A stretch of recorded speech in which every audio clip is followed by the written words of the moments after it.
You're listening to Straight No Chaser. So let's get back to your girl MBZ, Pastor C,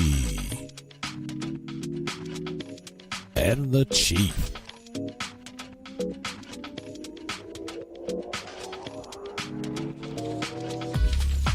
All right, and we are back. So we've been talking about Kanye West, or as he now wants to be known, simply as Ye. Kanye made some very controversial statements regarding his support for the president and slavery. So, Thinbad, do you think his support of Trump will give him a new market? And before you answer that, let's listen to this clip from TMZ really quick.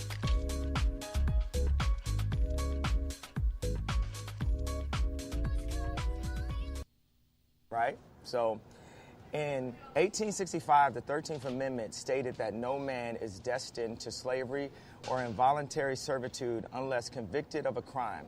This translates to, in order to make a freed man a slave, all you have to do is convict them of a crime. So, in other words, what you're saying is they carve out prison for involuntary servitude, and you could use prison as a pretext to bring involuntary servitude back. Is that what you're saying? Well, it has, And of course, that was a clip from TMZ with Kanye, or Ye, as he now is known, explaining his point about abolishing portions of the 13th Amendment. So again, you have to listen to his explanation, but listen to who he received the explanation from. It wasn't Kanye saying, let me break this down for you and explain what I mean, showing command of that amendment and understanding of what that amendment was saying in terms of being aware that involuntary servitude clause or that abolish slavery clause except as punishment for a crime. Now, had he said that and you didn't have to have anybody slow walk you through it, maybe we wouldn't be having this conversation. What do you think, then, Ben? Yeah, I mean, if you want to get at the issues with prison and that kind of thing, then go head on with the issues from prison, which actually would have made sense and would have been a good segue coming off of whatever his wife was doing in terms of, after Kim did what she did and we got this person released, we've taken a closer look at the prison industrial complex, and guess what? There's an issue here, and it ties in. If you look at the 13th Amendment this way, he could mention, as opposed to making the 13th Amendment the point of what it was he was trying. Instead of making that the subject, it could have been a bypoint, a byproduct of what he was trying to get at. I don't know what he, I'm waiting to see more about what exactly he's getting at, where he's trying to go. Because on the other hand, he's trying to befriend Trump and connect himself to Trump. But then at the same time, it wasn't long ago he was talking, he's running, he said it again, he's running in 2020. So what, you going to run against Trump? Or do you think Trump is actually going to put you on his ticket as you going to replace Mike Pence? Exactly. Man, get out of here. Boy, bye. I can't with him. I can't with him right now. I don't understand where he's trying. He's all over the place. He's all over the place. We need to make America great. And then he tries to define, he's putting things on that are, he's doing things that are lightning rod issues. He's putting on the Make America Great. Well, he knows who wears that hat and what that hat's about, and he knows the kind of response he's getting, and it's almost like he's asking for it. It's like a dude walking down the street with a bunch of stray dogs with sausage hanging off him. I mean, they're gonna come after you and tear you apart, in certain things. So he knows what he's getting what he's going after, but like why? What's right? I don't know. I don't know what the end game is for this. I don't know what it is. If you like Donald Trump so much or want to give him a chance, which he hasn't necessarily. I can't remember if he said that. He didn't say that. He was careful not to say that. He talked about, what was he saying? He didn't want to be bullied into people, that he couldn't wear his hat. They were trying to tell him backstage not to wear his hat at SNL, but he wore his hat anyway because he wasn't going to be bullied, because I know you all, I guess he was trying to make a differentiation between what the public thinks the hat means and what it means when he puts it on. Because when he puts it on, it's like that statement isn't attached to Donald Trump, which they're inextricably entwined right now. That statement, "Make America Great Again," and Donald Trump, that goes together. I have some, not breaking news, but something that just got posted on the blogs, and it says Kim Kardashian is not a Trump supporter. She's just smart enough to use her connections to help her cause. It says, despite Kim Kardashian's recent alignment with Donald Trump, the reality star is making it clear that their relationship is strictly business and does not reflect her personal political beliefs. Kim did not support Trump, and her family didn't support him. Right. And it says her positive relationship with him is simply to be used to her advantage. She knows that she has a very rare opportunity to have the ear of the president, and she has some things that she's very passionate about and willing to meet with him to talk about the things that she believes. Yeah. But again, I still want to see what she's doing. What is that turning into? Yeah, she was a big Hillary Clinton, in that corner. But I remember when I first heard about her doing this with this, getting this young lady out of jail. I was like, well, how did that come about? And when did she become, what's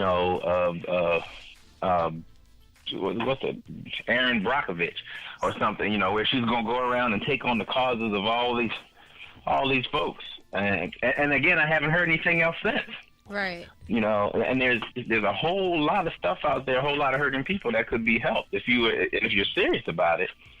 Then just how many more people can we get out of jail who are not who shouldn't be there, or if that's the cause? I don't know what the cause is. I don't know the cause. So is the cause to help this?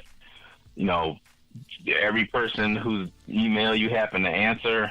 And or what? I don't know what she's doing, and how long she thinks she's gonna keep on having the president's ear if she makes it sound like I'm using him. Right.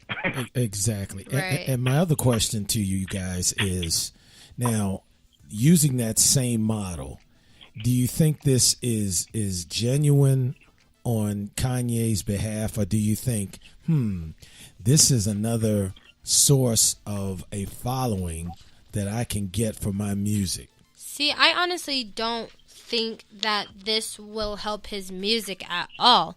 Why? Only because me too. I really, if you have to look at the numbers. I mean, the streaming on his music since he's been doing this stuff has been pretty low. I mean, you can't take numbers away. You can't take numbers away from his old stuff that everybody, the classics like his late registration albums and all that stuff. But this he actually just dropped a project, I believe, or either he just dropped it or is literally about to drop it. And people are not really here for him right now, especially the black community. And I was actually just looking at D.L. Hughley's new stand-up special where he was talking about Kanye. And he was like, for years and years and years, we've been making excuses for R. Kelly because his music's good.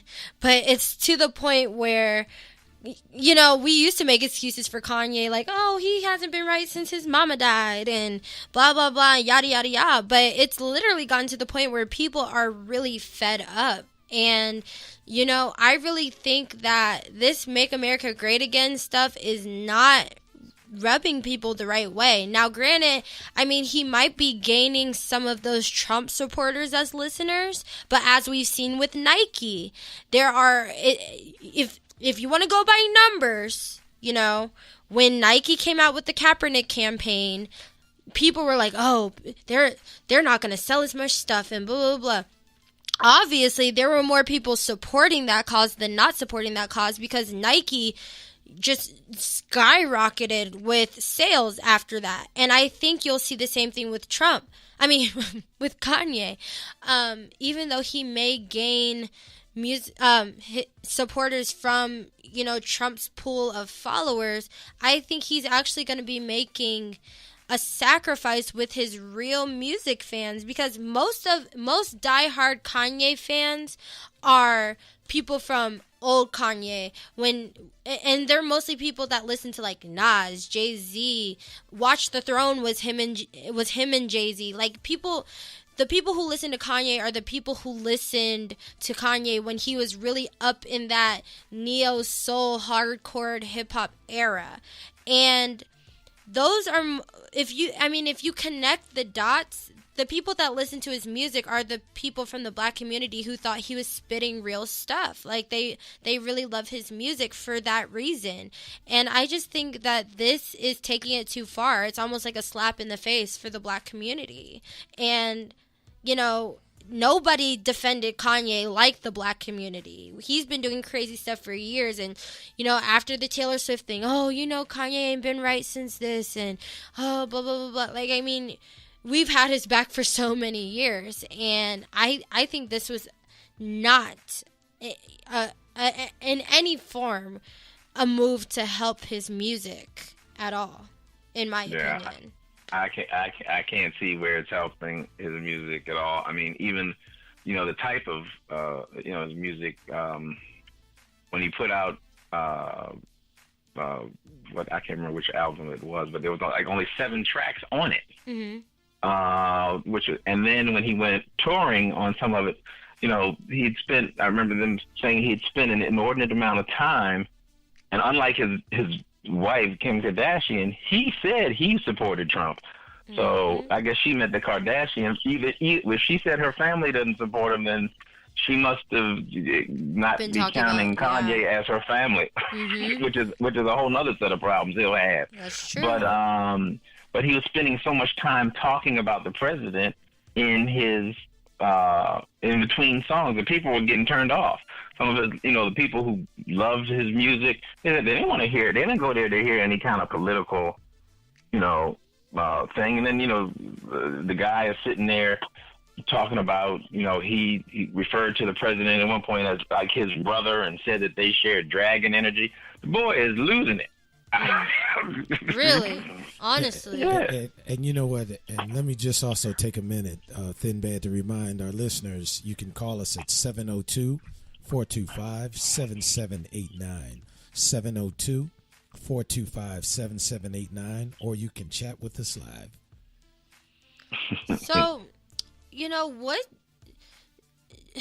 do you think that this kind of rhetoric, he's still even serious about becoming a candidate in 2020? Do you think that this could possibly just be a thing about him competing in 2020? I mean, I know we touched on this a little bit earlier, but like, I mean, what do you really think about that aspect of things? Because people thought Trump was crazy when he said he was running for president, but obviously he wasn't that crazy because he's the president. And, you know, people might disagree, but personally, I see a lot of similarities in the way Kanye and Trump operate, because they both just kind of say things without knowing really what they're talking about. They both have these huge egos. I mean, one of Kanye's albums is called Yeezus. Like, he literally called himself a god. Like, he said, I am a god. Like, this is the ego that we're dealing with. So, like, if Kanye did run for president, how do you think that would be? What do you think it would feel like? What do you think it would look like? I don't know, Chief.